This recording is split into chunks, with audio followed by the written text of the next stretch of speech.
Hi, hello, this is the Sensor Dev sub-team of our Clara. My name is Saul Bernover, I'm a junior ECE. My name is Sonia Kapoor, I'm also a junior ECE. I'm Rishik Zaparde, I'm a sophomore CS major. So let me tell you guys a little bit about Sensor Dev. So we're focusing on building low-cost sensors in order to be used on-site as well as for research. The reason for the sensors is in order to get rid of any inefficiencies that are going on throughout our Clara plant. So this semester we currently have two ongoing projects. One of them is the dissolved organic sensor. The dissolved organic sensor is actually started, the reason that it started is due to the water plant in Gracias. The Gracias water plant has water that it has a appearance of very yellow. The reason being from the decaying leaves coming from the water source. The reasoning behind why we're making this sensor is in order for us to determine whether adding PAC, the coagulant, has any effect on the appearance of the water. The other sensor that we're working on this semester is a submersible sensor. The submersible is going to be inserted into the flock hopper in order to measure where the height of the sludge blanket. Once we figure this out and we find the right height that it can be emptied, we can then empty it, and this gets rid of a lot of inefficiencies where you no longer have to guess about what is the right time or when it is that you must empty the sludge blanket. So we had two models for the submersible. One was created last semester. This one was less robust. It was less strong, and it didn't fit the structural constraints that we had because this now has to fit inside of a sedimentation tank. So this semester we cadred a new model of the submersible, and this is narrower and stronger, so it was improved. So for the testing apparatus, we first tried to glue pieces of PVC together using cement glue in order to waterproof it, but after several iterations of this, we were not able to waterproof it, so we abandoned that and decided to 3D print our housing using clear resin, which was waterproof, and so it fit our needs. And even though this was translucent material, it still worked and gave us the right kind of data, so it was a good step forward. So for the submersible, this is our circuit diagram.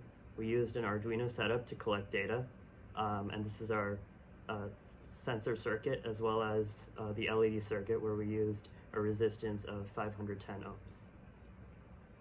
ohms. For our setup for our experimental testing of the submersible sensor, we submerged our sensor into water that had various concentrations of clay dissolved in it. And so what we predicted was that the intensity of light that was read in by the sensor would drop at a certain point to where we would be able to detect that the sludge blanket was there. And so in 2 out of 3 of our tests, we were successful in doing that. And this is shown by the red and blue lines on the graph. One of our tests did not work properly because the clay had not settled, so it didn't show conclusive results. But our submersible does work the way that we have intended it to. The second project that we worked on is the low-cost turbidity meter for dissolved organics. So this sensor would be using 2 different types of wavelengths, one being the infrared sensor and the other being the blue light sensor.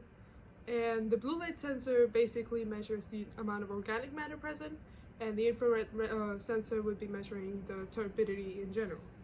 So we're hoping that the difference between these 2 measurements would give us the exact amount of organic matter present in the water sample. So for this, we 3D printed 2 different models of the same CAD, depending on the shape of the sensor itself.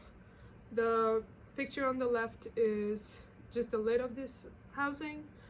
Pictures in the middle and the right are the housing for the IR and the blue sensor respectively.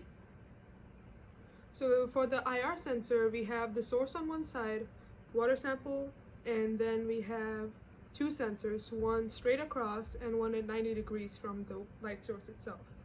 The sensor straight across would be measuring the amount of transmitted light, and the sensor at a right angle will be measuring the scattered light. And this is a basic circuit diagram of a phototransistor. Basically, the connection from the phototransistor to pin A0 on the Arduino only has a current passing through it if there is some light incident on the phototransistor, and this reading change depend on how intense that light is. And there's a similar setup for our RGB sensor.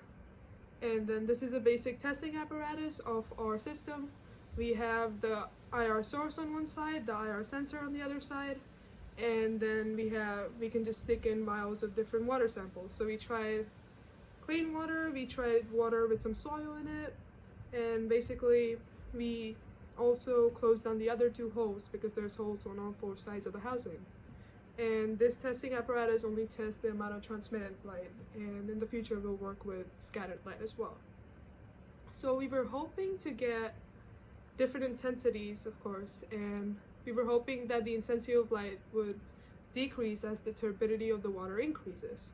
However, we didn't notice any discernible change in the intensity, and we thought of some possible causes, one being that the light itself is being reflected within the sample, maybe due to the glass or the sample cell itself. So we might modify that a little bit. And another possible cause could be the sensor having a wide receiving angle, resulting in a higher reading than expected. So to solve this problem, we tested out 5 or 6 IR LEDs as well as IR sources.